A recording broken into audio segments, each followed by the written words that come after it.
જોઈશું સમાચાર વિસ્તારથી। વિખ્યાત માઇક્રોસોફ્ટ કંપનીના સંસ્થાપક અને જાણીતા ફિલાન્થ્રોપિસ્ટ બિલ ગેટ્સ ગુજરાતના મહેમાન બનવાની સાથે જ પ્રથમ સ્ટેચ્યુ ઓફ યુનિટીની મુલાકાતે પહોંચ્યા હતા। એન્જિનિયરિંગ માર્વલ એવા સરદાર પટેલ સાહેબની સૌથી ઊંચી પ્રતિમા અને સરદાર સરોવર નર્મદા ડેમ નિહાળી તેઓ અચંબિત થઈ ગયા હતા। મુલાકાત બાદ તેમણે વડાપ્રધાન નરેન્દ્ર મોદીના નેતૃત્વમાં થયેલા આદિવાસી વિકાસ, મહિલા સશક્તિકરણ અને આર્થિક વિકાસની સરાહના કરી હતી। એકતાનગર ખાતે પહોંચેલા બિલ ગેટ્સ હેલિપેડ ખાતે ઉતરી સીધા જ સ્ટેચ્યુ ઓફ યુનિટી પરિસરમાં પહોંચ્યા હતા, જ્યાં વોકવે પરથી તેમણે વિશ્વની સૌથી ઊંચી પ્રતિમા નીચે તસવીર ખેંચાવી હતી। બાદમાં તેઓએ સ્ટેચ્યુના પ્રદર્શન ખંડની મુલાકાત લીધી હતી। અહીં માર્ગદર્શકો દ્વારા ગેટ્સને આ પ્રતિમાનું નિર્માણ કેવી રીતે કરવામાં આવ્યું, વડાપ્રધાન નરેન્દ્રભાઈ મોદીના સંકલ્પથી સમગ્ર દેશમાં કેવી રીતે ખેત ઓજારો એકત્ર કરવામાં આવ્યા તે સહિતની રસપ્રદ માહિતી પૂરી પાડી હતી। આ ઉપરાંત આઝાદી બાદ દેશી રજવાડાઓના વિલીનીકરણમાં સરદાર સાહેબની ભૂમિકા અને તે બાદ એક ભારતના નિર્માણની ગાથા વર્ણવવામાં આવી હતી। તે વિગતો ગેટ્સને બહુ જ રસપ્રદ લાગી હતી। તત્પશ્ચાત તેઓ વ્યુઇંગ ગેલેરીમાં પહોંચ્યા હતા, જ્યાંથી તેમણે સરદાર સરોવર ડેમનો અદ્ભુત નજારો નિહાળ્યો હતો। આ ડેમના નિર્માણથી ગુજરાત, રાજસ્થાન, મહારાષ્ટ્ર અને મધ્યપ્રદેશને મળતા પાણી ઉપરાંત વિદ્યુત ઉર્જાના ઉત્પાદનની જાણકારી તેમને આપવામાં આવી હતી। તેમણે મુલાકાત પોથીમાં નોંધ પણ કરી હતી। તેમણે નોંધ્યું હતું કે અદ્ભુત ઇજનેરી કૌશલ્ય, બહુ જ સુંદર, સરદાર પટેલને શ્રેષ્ઠ શ્રદ્ધાંજલિ, મહેમાન ગતિ માટે આભાર। Well, thank you very much for the hospitality. The Prime Minister encouraged me to come see what you put together here, and I was very impressed with the statue and how what a great design and how quickly you built it. And of course, I was glad to come see all these different herbs and how you used women's groups to provide a great experience here. So I'm always, a student of India. I have a lot to learn, but આ સખાવતી મહેમાનની સૌથી રસપ્રદ મુલાકાત આરોગ્ય one ખાતેની બની રહી હતી। ત્યાં મહિલા સખી મંડળો દ્વારા ચલાવવામાં આવતા સ્ટોલની મુલાકાત લીધી હતી। અહીં વાંસ બનાવટ, આયુર્વેદિક દવાઓ, વન ઉત્પાદનોના વેચાણ થકી પગભર થયેલી મહિલાઓ સાથે તેમણે સંવાદ સાધ્યો હતો। આરોગ્ય વન ખાતે સખી મંડળ દ્વારા ચલાવવામાં આવતા કાફેટેરિયામાં મહિલાઓ દ્વારા બનાવવામાં આવેલા ગુજરાતી વ્યંજનો જેવા કે ખીચું, ગોટા, થેપલા સહિત શ્રી અન્નની વિવિધ વાનગીઓ પીરસવામાં આવી હતી। ખાસ તો લાડુ તેમને વિશેષ પ્રિય લાગ્યા હતા। અહીં તેમણે પિંક ઓટોની મહિલા વાહન ચાલકો સાથે પણ વાર્તાલાપ કર્યો હતો। તો આ તરફ ગર્ભ પરીક્ષણ અને બાળકીઓના ગર્ભપાતના કિસ્સા રોકવા માટે બનેલા કાયદા મુજબ PCNPNDT એક્ટ મુજબ દાખલ થયેલા વધુ એક કેસનો ચુકાદો હાલમાં જ સુરત કોર્ટ દ્વારા આપવામાં આવ્યો છે, જેમાં 12 વર્ષ પછી કસૂરવાર ઠરેલા ડોક્ટરને દોષી કરાર કરાતા 3 મહિનાની કેદ અને 10,000 રૂપિયાનો દંડ કરવામાં આવ્યો છે। ઘોડાદરા ખાતે ક્લિનિક ચલાવતા ડોક્ટર મુકેશ છાજડ પર 2012ની સાલમાં આરોગ્ય અધિકારી તરીકે ફરજ બજાવતા ડોક્ટર મનીષ કુમાર સિન્હા દ્વારા PCNPNDT એક્ટ મુજબ ગુનો દાખલ કરીને સુરતની કોર્ટમાં ક્રિમિનલ કેસ દાખલ કરવામાં આવ્યો હતો। જે કેસ પ્રિનેટલ ડાયગ્નોસ્ટિક ટેકનિકલ એટલે કે regulation and pre prevention of misuse act 1994ની કલમ 23 અને 25 અન્વયેની ફરિયાદ દાખલ કરાઈ હતી। જે કેસમાં નામદાર કોર્ટ દ્વારા 12 વર્ષ પછી ફેસલો સંભળાવવા આવ્યો હતો, જેમાં ડોક્ટર મુકેશ છાજડને દોષી કરાર કરવામાં આવતા 3 મહિનાની સજા કરવામાં આવી હતી અને 10,000 રૂપિયાનો દંડ પણ કરવામાં આવ્યો છે। પરંતુ આ કેસનો ફેસલો સુપ્રીમ કોર્ટની ગાઈડલાઈન મુજબ 6 મહિનામાં આવવો જોઈએ, જેની જગ્યાએ વિલંબિત રીતે 12 વર્ષે કેસનો ફેસલો આવતા સુપ્રીમ કોર્ટની ગાઈડલાઈનનું પાલન થયું હોય એમ નથી લાગતું। સુરતના આરોગ્ય વિભાગ દ્વારા 2012ની સાલથી અત્યાર સુધીમાં કુલ 40 જેટલા જુદી જુદી હોસ્પિટલો અને ક્લિનિકો વિરુદ્ધ ગર્ભ પરીક્ષણ સહિતના અન્ય PCNPNDT એક્ટ મુજબ ગુના બાબતમાં કેસો કોર્ટમાં દાખલ કરાયા હતા, જેમાંથી અત્યાર સુધીમાં 24 કેસના જજમેન્ટ આવી ગયા છે, જે મુજબ 15 કેસો કોર્ટ દ્વારા જુદા જુદા કારણથી ડિસમિસ કરવામાં આવ્યા છે, યા તો આરોપીને સબૂતોના અભાવે બરી કરી દેવાયા છે, તો 9 જેટલા કેસોમાં આરોપો સાબિત થતા સજા સંભળાવવામાં આવી છે, જ્યારે બાકીના 16 જેટલા કેસો હાલ સુરત કોર્ટમાં પેન્ડિંગ રહ્યા છે. દાખલ થયેલા તમામ કેસો 2011થી લઈને ત્યાર સુધીના છે, પરંતુ અહીંયા સવાલ એ થાય છે કે મોટા ભાગના કેસો વિલંબિત રીતે કોર્ટમાં અંડર ટ્રાયલ પેન્ડિંગ રહ્યા છે. સંભવિત ગર્ભમાં જ બાળકીની હત્યા, લિંગ પરીક્ષણ, જેન્ડર સિલેક્શન સહિત ડોક્ટરી પ્રોફેશનનો દુરુપયોગ કરીને સેક્સ રેશિયોની અસમાનતા માટે જવાબદાર છે. કેટલાક જાણીતા ડોક્ટરો દ્વારા ચલાવાતી ક્લિનિક અને હોસ્પિટલ આ માટે સીધા જવાબદાર કહી શકાય છે.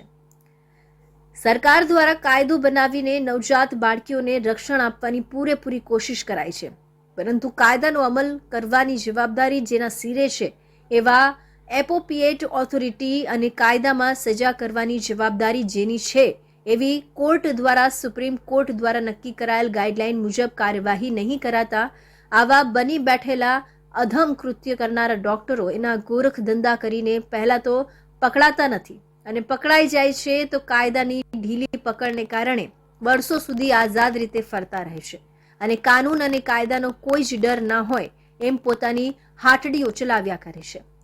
સુરત તમામ મામલે અવ્વલ રહેવાની હોડમાં હોય છે, પરંતુ સેક્સ રેશિયોની વાત કરવામાં આવે તો પુત્રીઓના જન્મદરમાં સુરત સમગ્ર રાજ્ય અને દેશમાંથી સૌથી પાછળ રહેતું આવ્યું છે અને આ મામલે સૌથી શિક્ષિત શહેર અને સૌથી ઝડપી વિકાસ પામતું શહેર ગણાતા સુરત માટે આ બાબત મોટી શરમજનક કહી શકાય એવી છે. એમપીના ડેપ્યુટી સીએમની અધ્યક્ષતામાં ભરૂચ લોકસભા સીટની કોર કમિટીની તેમજ લોકસભા ચૂંટણીની સંચાલન સમિતિની બેઠક યોજાઈ હતી, જેમાં મહત્વના મુદ્દાઓની ચર્ચા કરીને કઈ રીતે જંગી બહુમતીથી જીતી શકે એ માટે માર્ગદર્શન અપાયું હતું.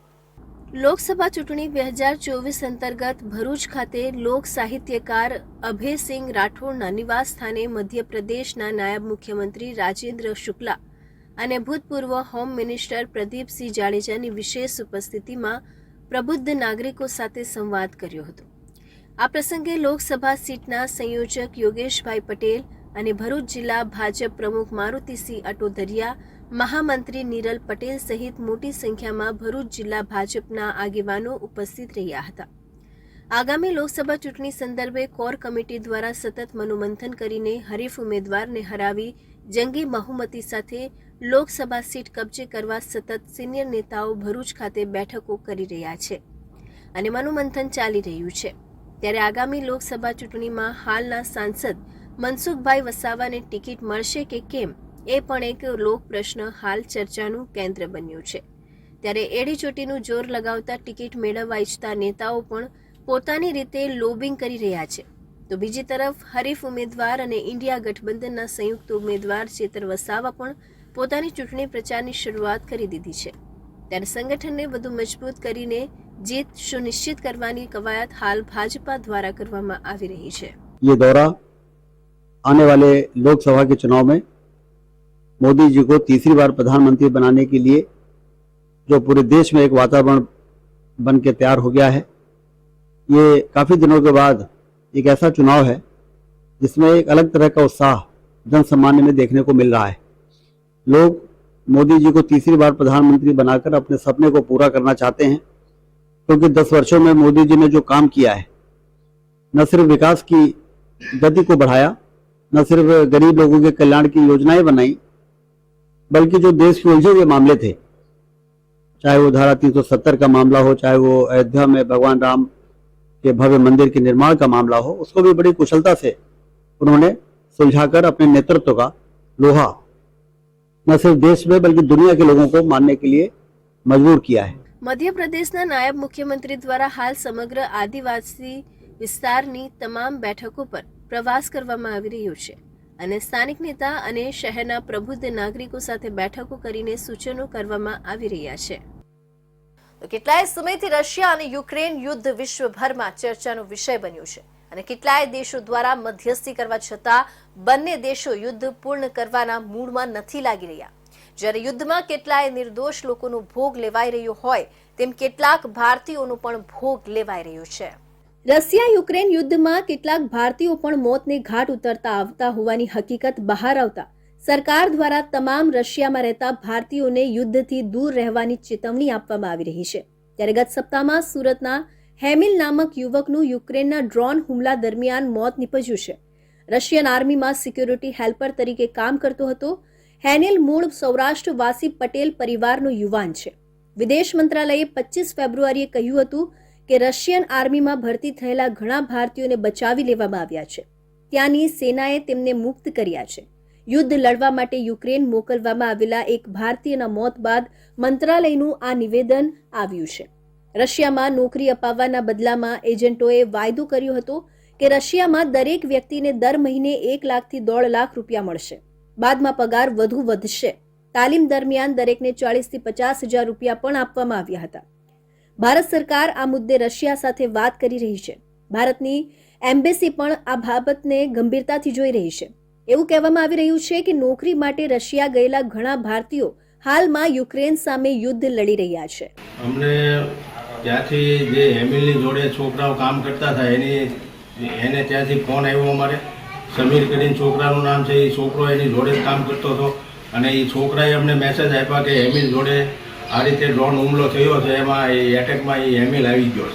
અમે સતત 4 થી 5 દિવસ સુધી એમ્બેસી જોડે કોન્ટેક્ટમાં હતા. એમ્બેસીમાંથી કોઈ જવાબ નહોતો આવતો, પણ કાલની તારીખમાં અમને મેસેજ મળ્યો છે કે તમારી બોડીની જાણકારી અમને આર્મી તરફથી મળી છે અને બોડી તમારી 3 થી 4 દિવસમાં અમે તમારી સુધી પહોંચતી કરી દઈશું. મોત નીપજનાર હેમિલના મૃતદેહને પરત સુરત લાવવા તેમના પિતા અને કાકા મૂંઝવણમાં હતા. બંનેએ હેમિલનો મૃતદેહ લેવા રશિયા જવા માટે જાતે જ તૈયાર થયા અને તેમને વિઝા પણ મૂકી દીધા હતા.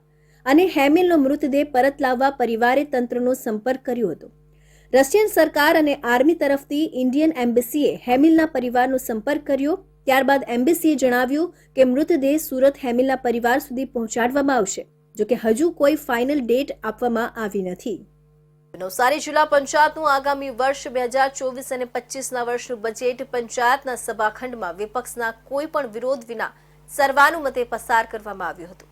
1 કલાકની સામાન્ય સભામાં પ્રમુખે 1198.13 કરોડ રૂપિયાનું બજેટ રજૂ કરી પોતાનું નિવેદન આપ્યું હતું, જેને વિપક્ષે પણ કોઈ પણ વિરોધ કે ચર્ચા વિના મંજૂરીની મહોર મારી હતી.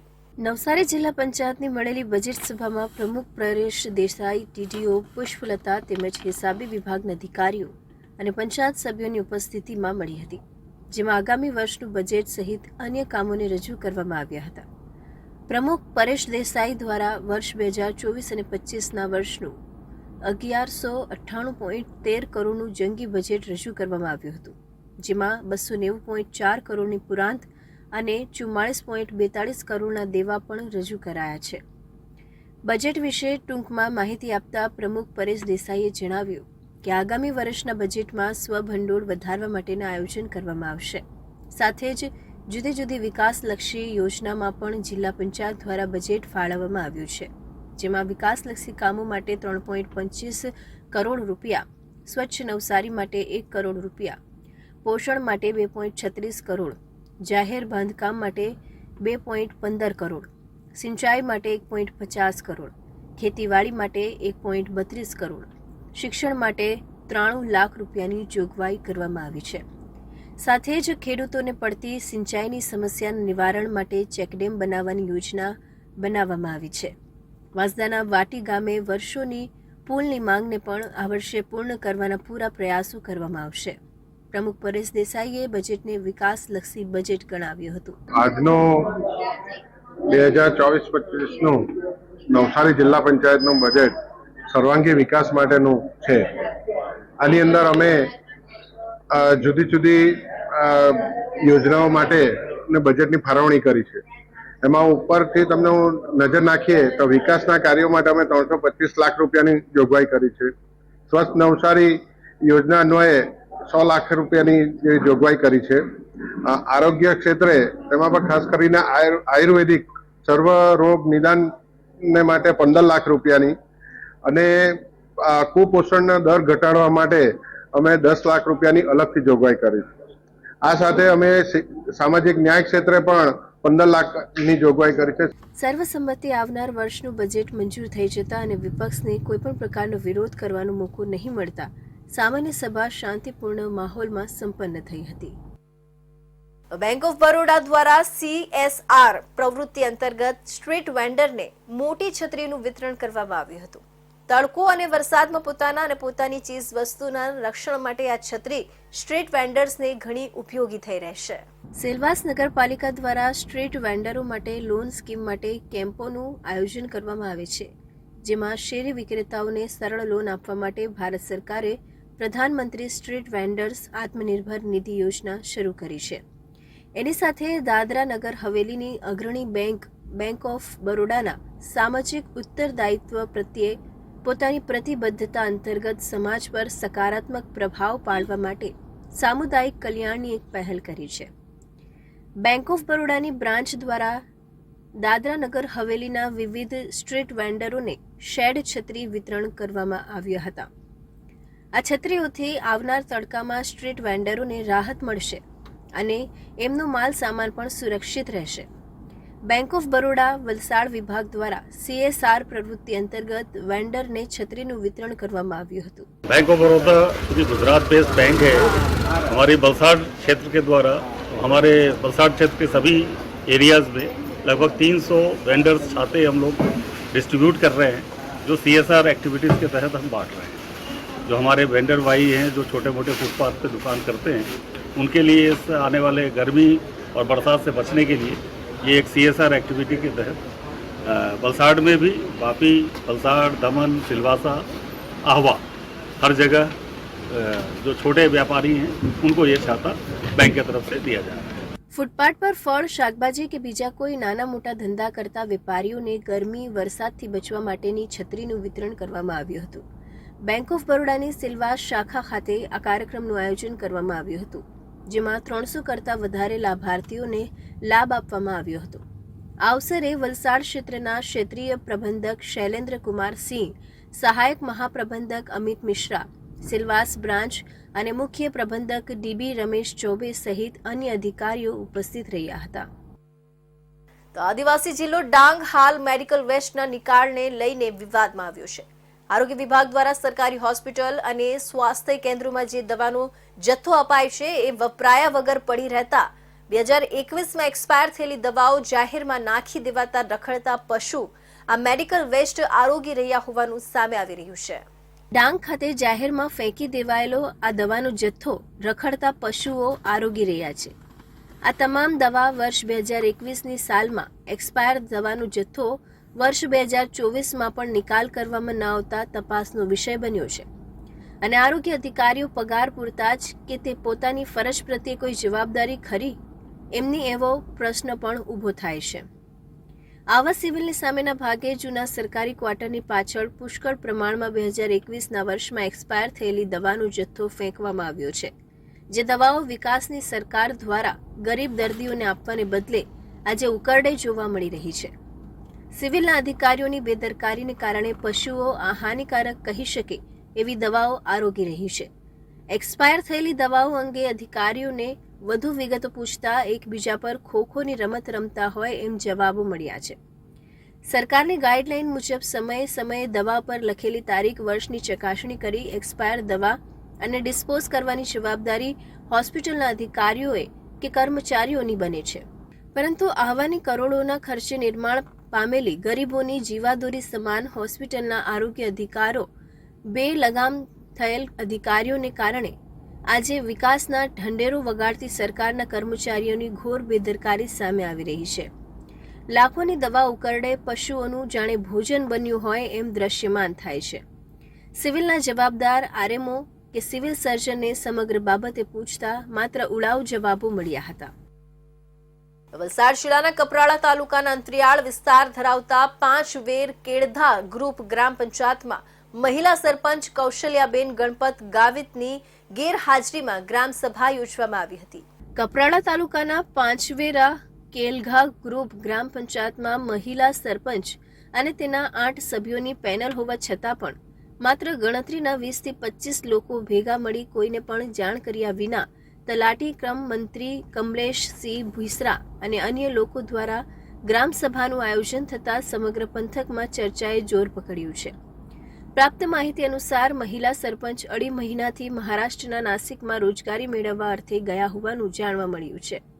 અને સરપંચનું કામકાજ તેમના જેઠ કરતા હોય છે. આમ પણ કપરાડા તાલુકામાં મહિલા સરપંચ હોય તો તેમનું કાર્યભાર મહિલાના પતિ, સસરો જેવા અન્ય લોકો કાર્યભાર સંભાળતા હોય છે.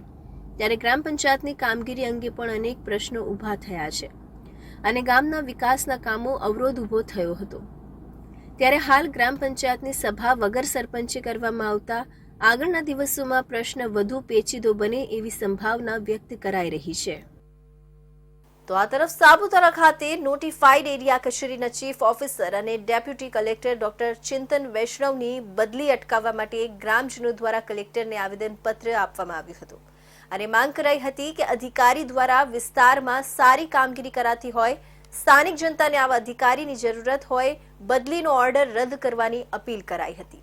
સાપુતારા ખાતે આવેલા નોટિફાઈડ એરિયા કચેરીમાં કાયમી ચીફ ઓફિસર અને ડેપ્યુટી કલેક્ટર તરીકે ફરજ બજાવતા ડોક્ટર ચિંતન વૈષ્ણવની રાજ્ય સરકાર દ્વારા અચાનક જ બદલી કરવામાં આવતા સાપુતારા સહિત નવાગામના ગ્રામજનોમાં દુઃખદની લાગણી ફેલાઈ જવા પામી છે તથા સરકાર પર ફિટકાર વરસાવવામાં આવી રહ્યું છે. ચીફ ઓફિસર ડોક્ટર ચિંતન વૈષ્ણવે ટૂંક જ સમયમાં સાપુતારાના ગ્રામજનો, હોટલોના માલિકો, નાના મોટા ધંધાર્થીઓ, ઇજારદારોને સારા માર્ગદર્શન સાથે સાપુતારાના વિકાસના કામો હાથ ધર્યા હતા. ત્યારે ઓચિંતી તેમની બદલી થતા પ્રવાસન સ્થળ અને નવાગામનો વિકાસ અટકી જશે તેવો ભય ગ્રામજનોમાં જોવા મળી રહ્યો છે. ત્યારે સાપુતારા અને નવાગામના વિકાસના કામોને વધુ વેગ મળે તેવા હેતુથી ડોક્ટર ચિંતન વૈષ્ણવની બદલી ન કરવામાં આવે તેવી માંગ સાથે ગ્રામજનોએ જિલ્લા કલેક્ટર અને જિલ્લા વિકાસ અધિકારીને સંબોધતું આવેદનપત્ર પાઠવી રજૂઆત કરી હતી.